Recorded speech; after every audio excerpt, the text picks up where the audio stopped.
What does it mean to be an advocate for mom or dad? And what is a certified caregiving consultant? My name is Ryan Hurd, and I am the founder of Caregiver Smart Solutions. We're going to answer those questions and a whole bunch more. So stick around, and here we go.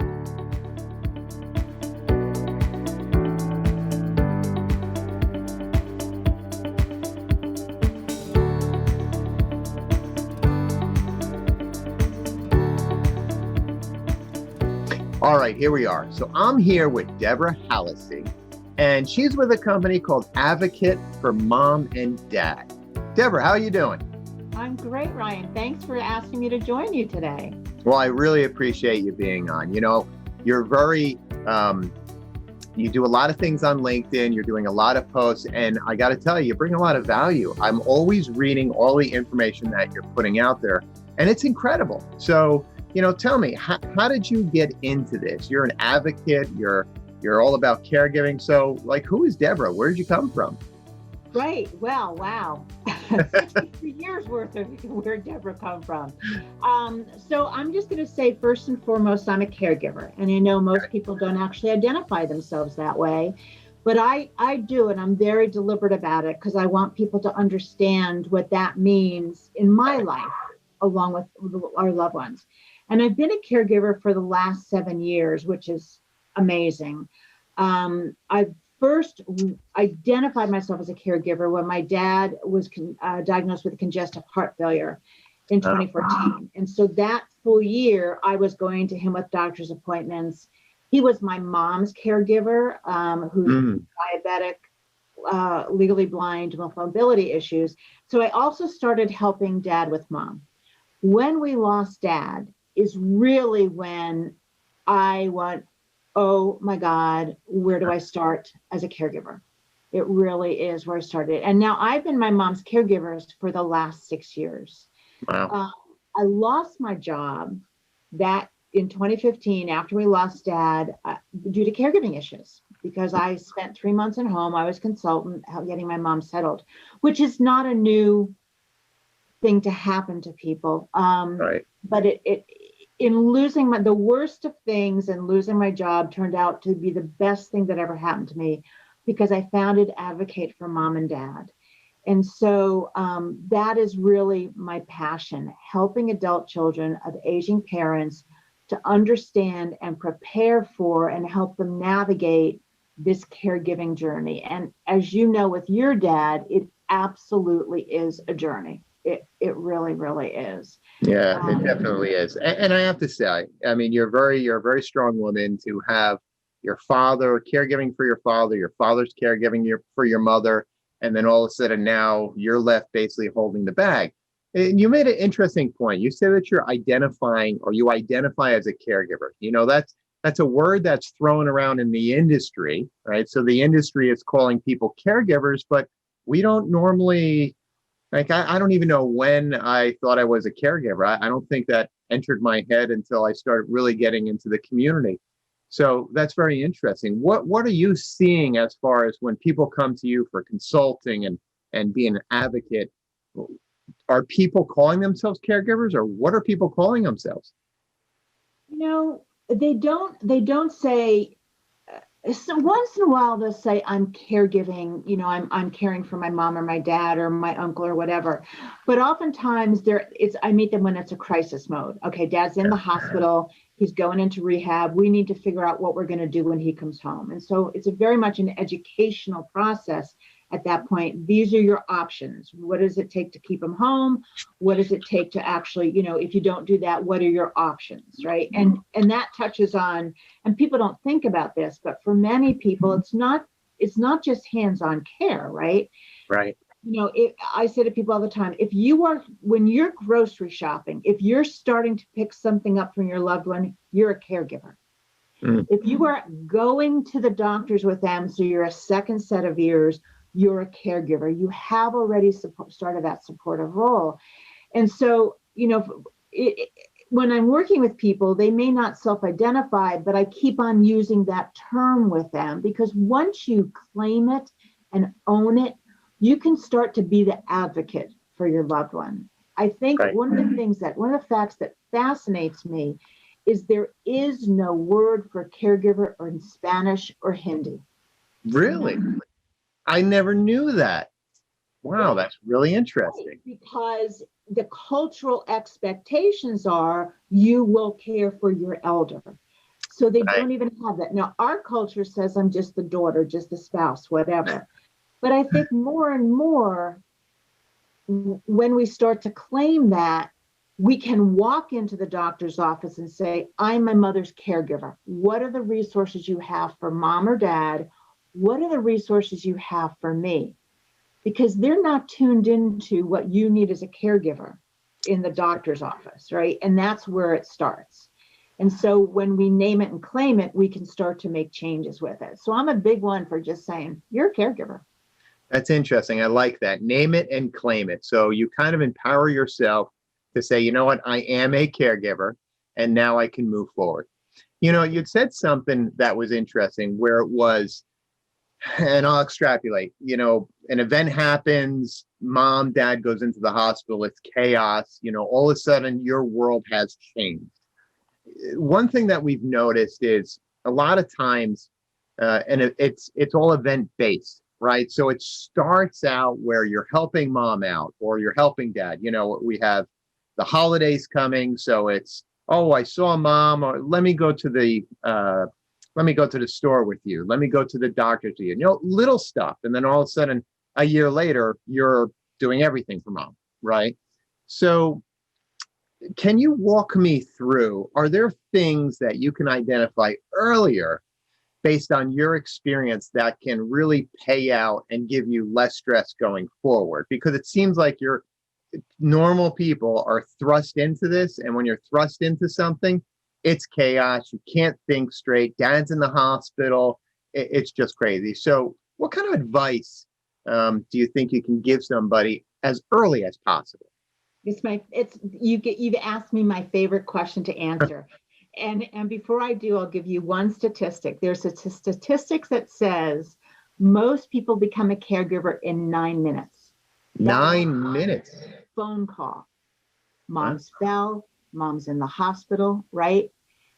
So right. Yes, we don't prepare ourselves. But I think, you know, what I start right away talking about in the industry, you know, there are things called activities of daily livings, ADLs. Right. I know you're familiar with that because it's part of what your technology is based on.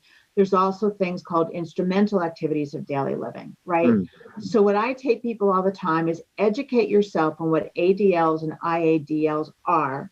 So as you're with your loved ones, you can start to measure how they're doing with that. So for example, one of the activities of daily living is being able to dress yourselves, being able to go to the bathroom, right? If all of a sudden mom or dad says, you know, could you just tie my shoes? That's new. That is an activity of daily living in terms of dressing that you want to start looking at and saying what's different. You know, being able to bathe, right? You know, so many of our seniors don't want to admit that it's too much of an effort to get into a bathroom where they have a shower where they have to stand, you know, go over the thing, right. You're falling. Well, if you are watching that or having conversations about that, you can then say, hey, guess what?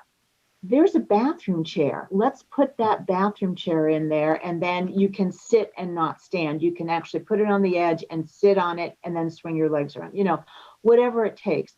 Instrumental activities of daily living is, can they go grocery shopping, right? Can they pay their bills? Can they, you know, so if you are familiar with what they are and you go in and you're observing, then you are recognizing that things are starting to change.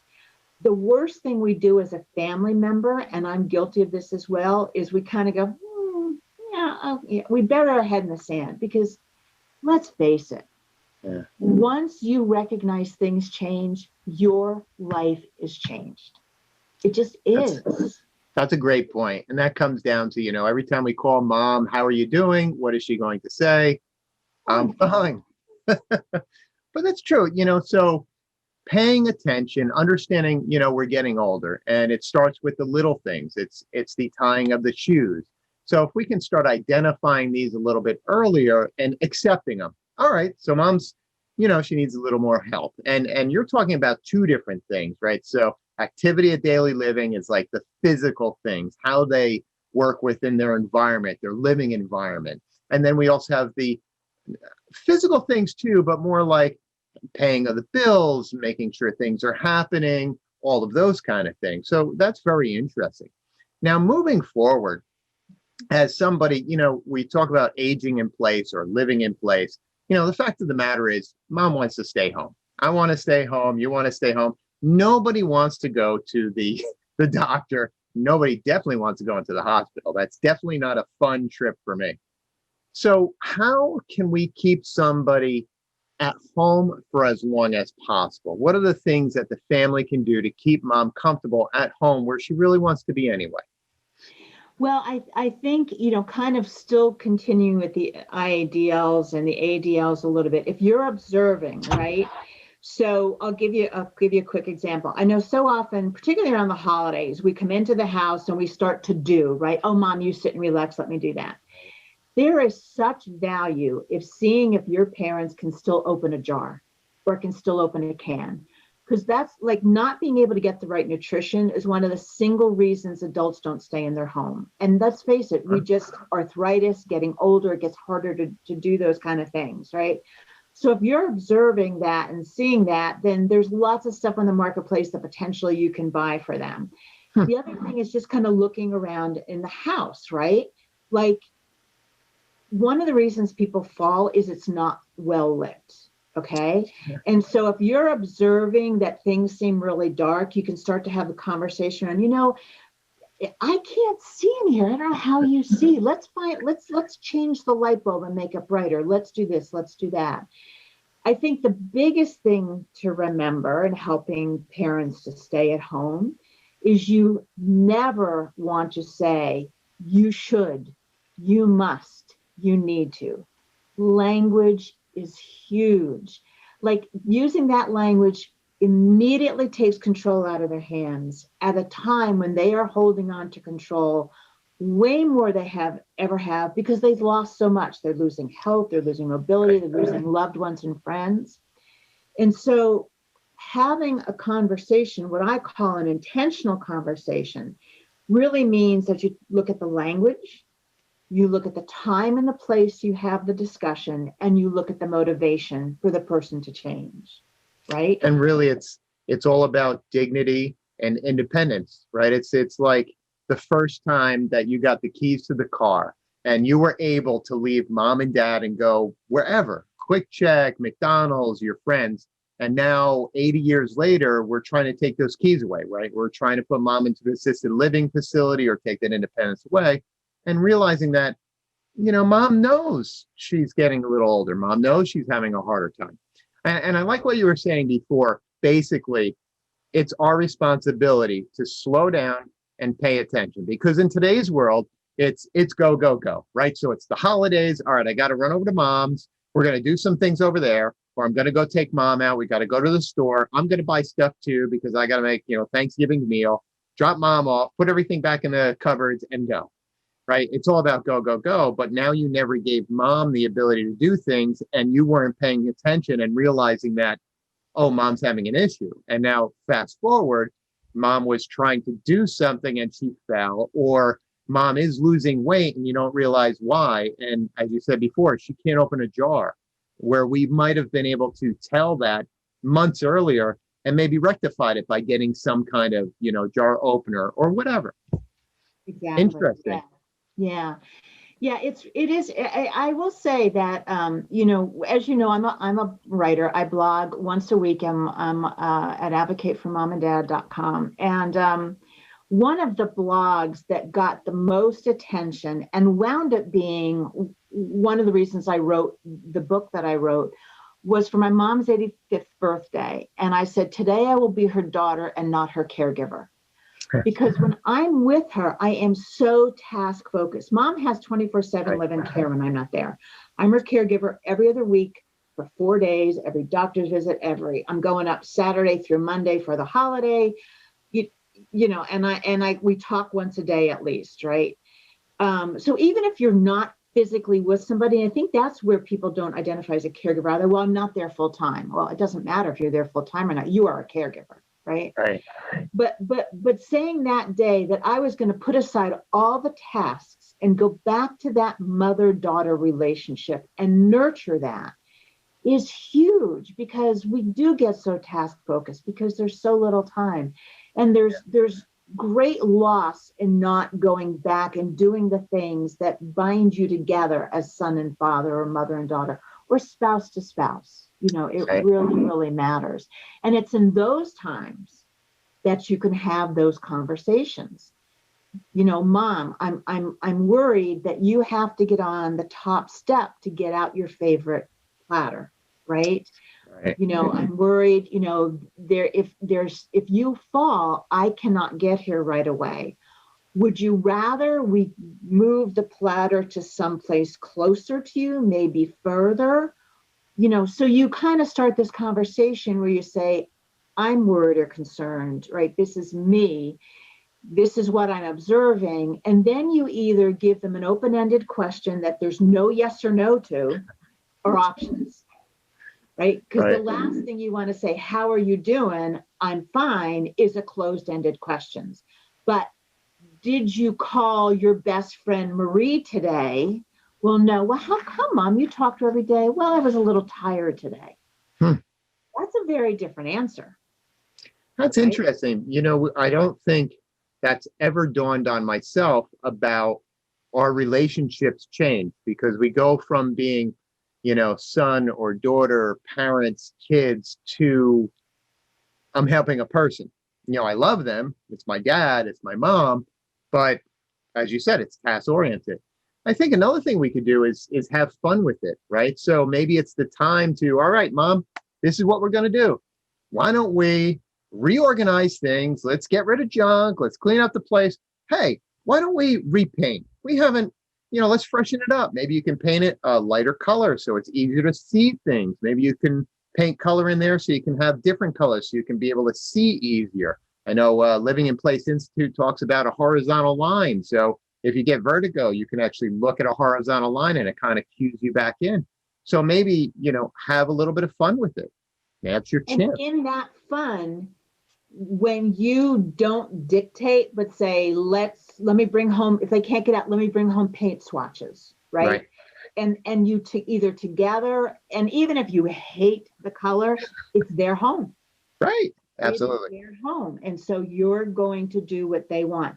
It's, again, you're right. It's about giving them enough control that they still feel independent, that they don't pull back and dig their heels in. The other Dig their heels in. I mean, I don't know. Our aging loved ones ever digging? My 95-year-old grandmother digging her heels in?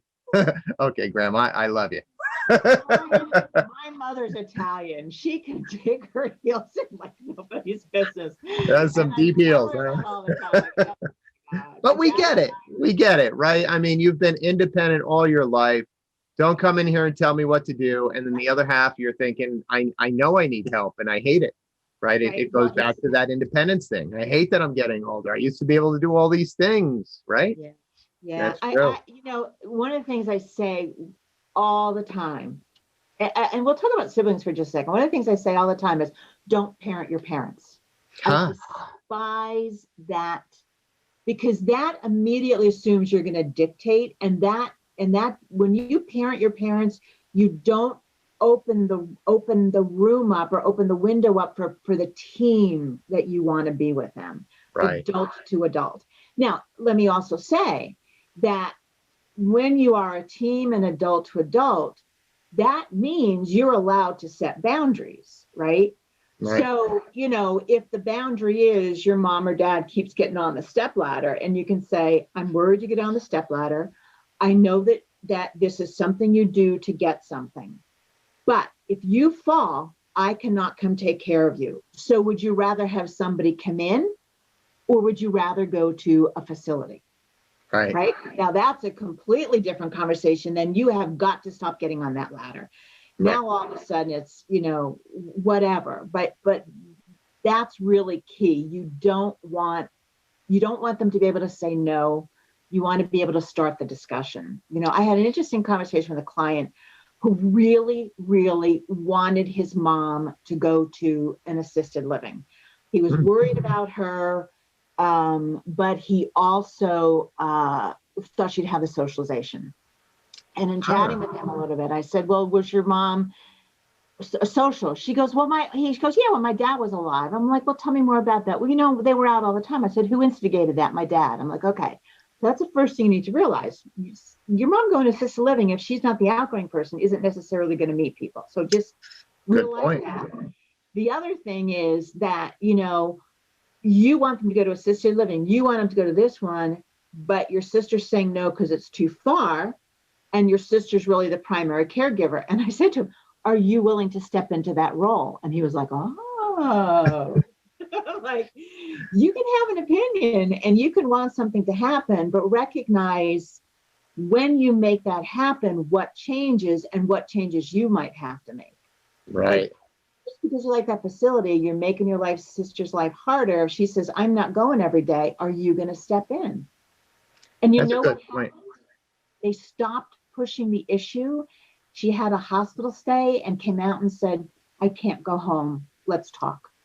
Interesting. So mom ended up making that decision. Absolutely. And was happier for it. Because she made it. She identified that.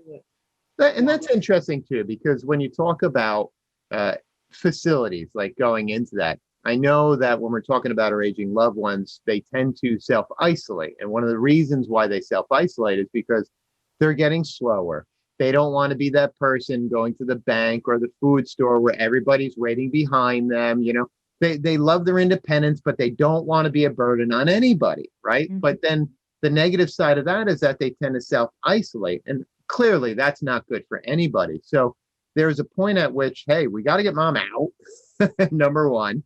And then number two, that's another interesting point about a possibility of doing some kind of CCRC or assisted living, independent living, where there's a community, there's a place, there's other people, because, you know, as humans, we need that interaction, whether it's through video, although I'd prefer face-to-face, or, you know, in a facility. Interesting.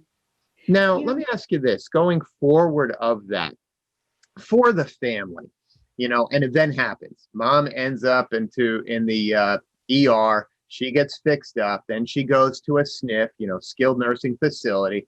And then, you know, this team is dropped on her, a social worker, a PT, or whatever. And then the decision is made, okay, are we going to have mom go home, or is mom going into an assisted living facility?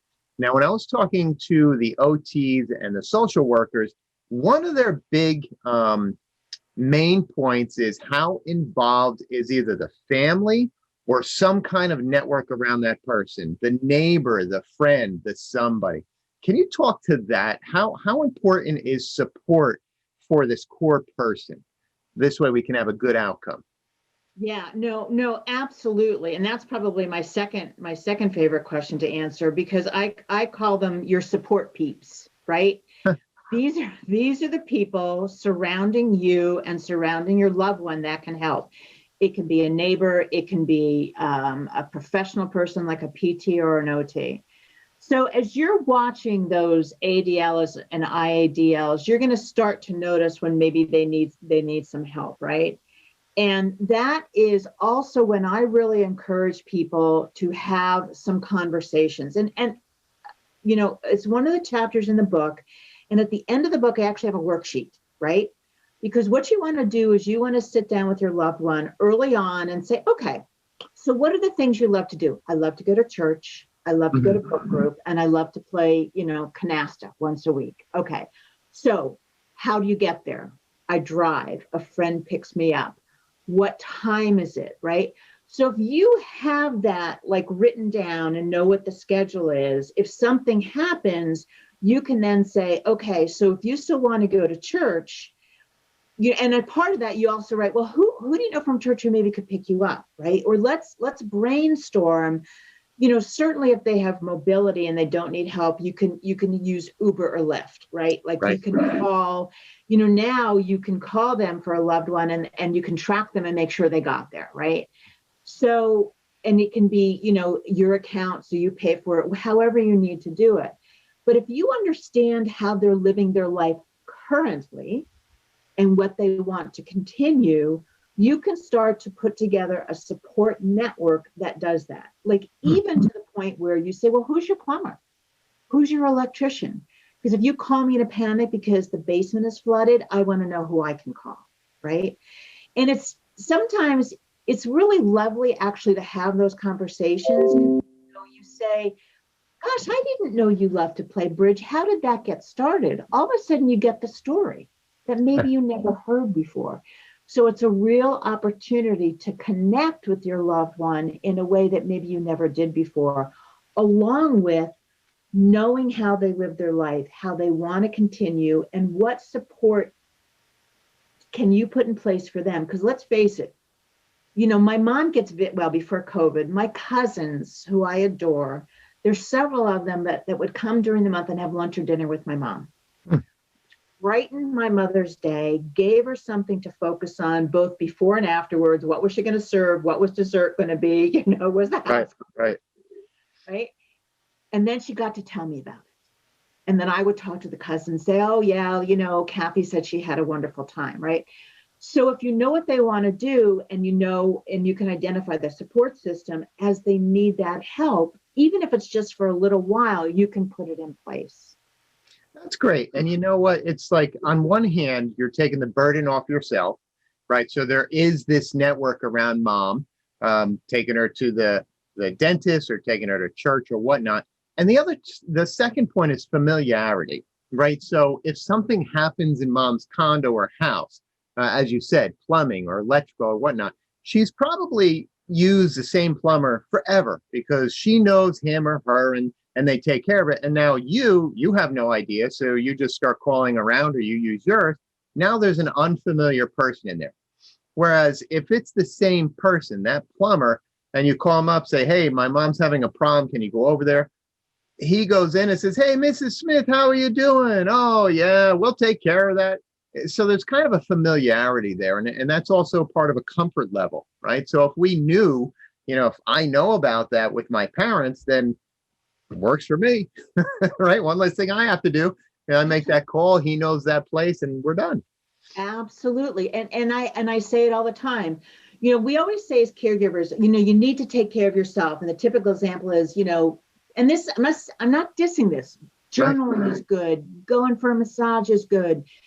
Going for walks with friends is good. But for me, as a caregiver for 6 years, the most important way I take care of myself is having a support network around my mother and myself and setting boundaries. And setting boundaries. When you set a boundary, right? I'll give you an example. My mom is living in a house I grew up that's 63 years old, right? She's like, the light blew out in the hallway. I'll wait till you come up on this weekend to put it, to get it fixed. Come up. I'm like, Mom, we can't do that. If you don't have a light in the hallway, it's a danger. Right. Call our next door neighbors, Amber, and they will come over and do it. Oh, I don't want to do that. I'll bother them. I said, Mom, let me tell you, they want to help you. They love when you send over an apple pie as a thank you, right? I said, and I'm telling you, Mommy, I'm sorry. I am not driving an hour to change a light bulb. Right. And you simply cannot wait on this because you're going to run the risk of falling. Call Amber.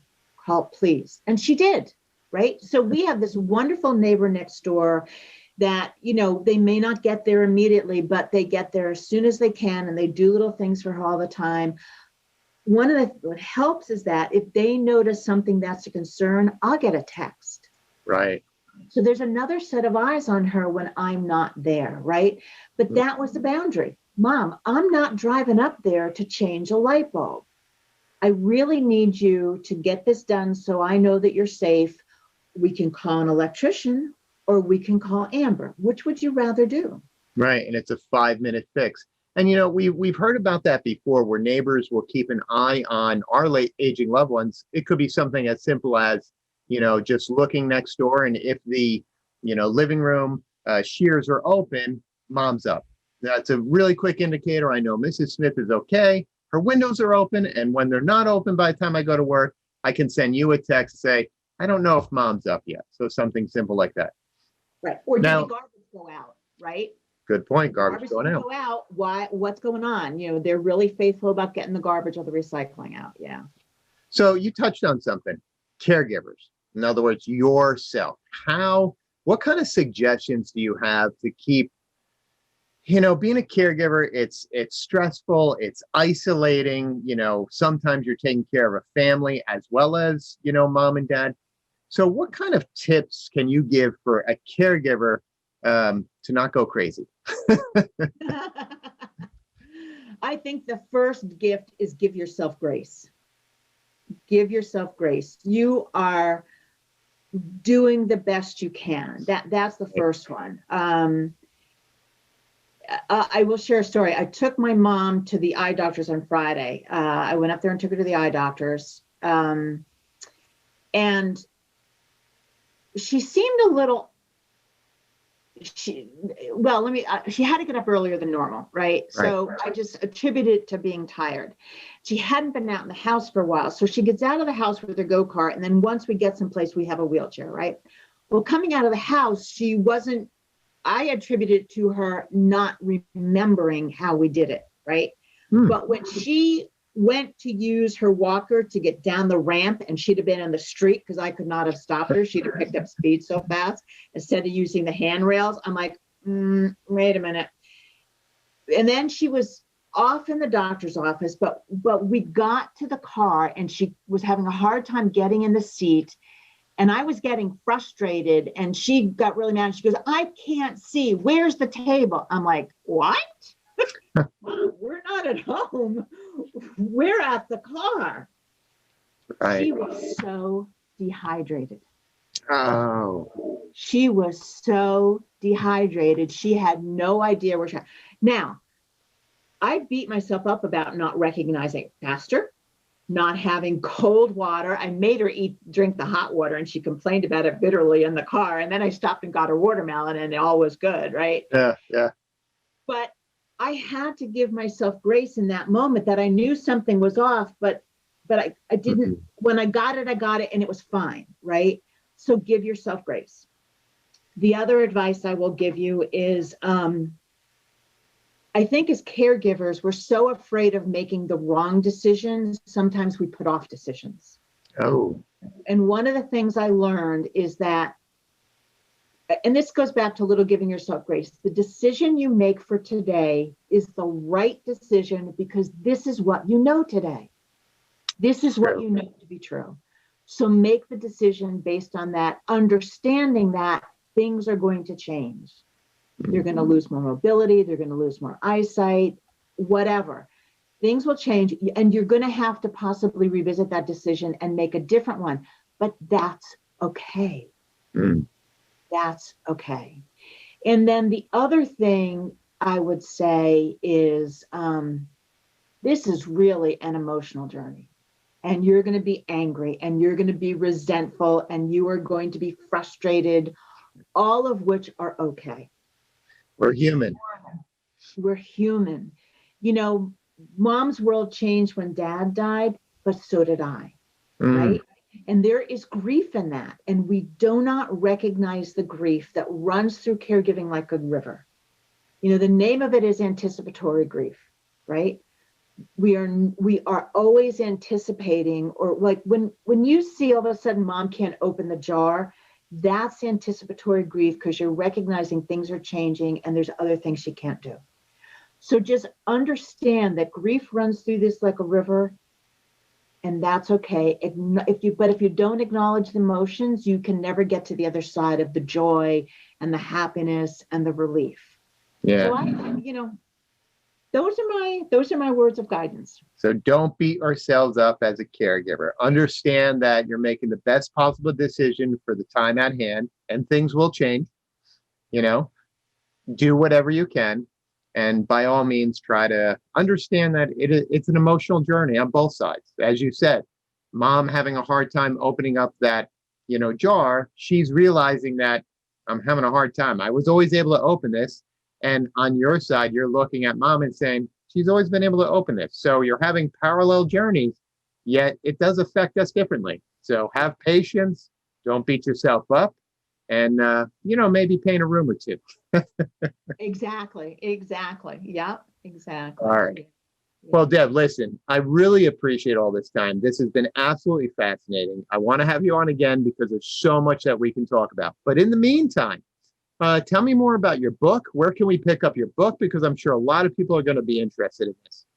Thank you for the opportunity. So it's out on Amazon. It's called Your Caregiver Relationship Contract, which is kind of a weird name. I will admit that, because you don't normally think of relationships as a contract.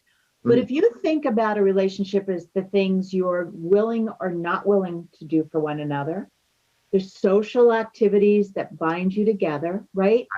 Those are all really contracts, believe it or not. So I'll give you a quick example. Relationship. Somebody loses weight, right? Now all of a sudden they're unwilling to go out to dinner 3 times a week or go to the movies because that's going to put the weight loss in jeopardy. Well, that unspoken contract is this is the way we are together. And when you change that, the relationship changes. So the unspoken contract you had with your loved one as mother-daughter, as the caregiving, starts, those unspoken expectations need to be recognized and talked about. And so, I talk about setting boundaries, looking for a support system, the emotional journey. And it's just really practical. Like at the end of every chapter, there's either a worksheet or there's questions to think through, if you will. So Your Caregiver Relationship Contract, you can do it under my name, and it's out on Amazon. And if somebody wanted to get in touch with you, how do they get in touch with you? So the best way is I can put it. Well, so my email address is the first 6 letters of my last name, HALLIS, and then DL@gmail.com. So HallisDL@gmail.com, or they're welcome to call me at 609-915-4570. But leave a message, because if I don't recognize the number, I'm not going to answer. I do that all the time. And I'll put that information below. So if anybody needs that, they'd be able to I'll have a link to Amazon so they can take a look at the book as well as your information. Well, Deb, I really appreciate your time. An advocate for mom and dad. I've got to say, this has been absolutely amazing. I've learned a lot. I learn a lot every single time, and I really appreciate all the time you gave us today. So with that said, goodbye, everybody. My name is Ryan Hurd, Caregiver Smart Solutions, and enjoy your day.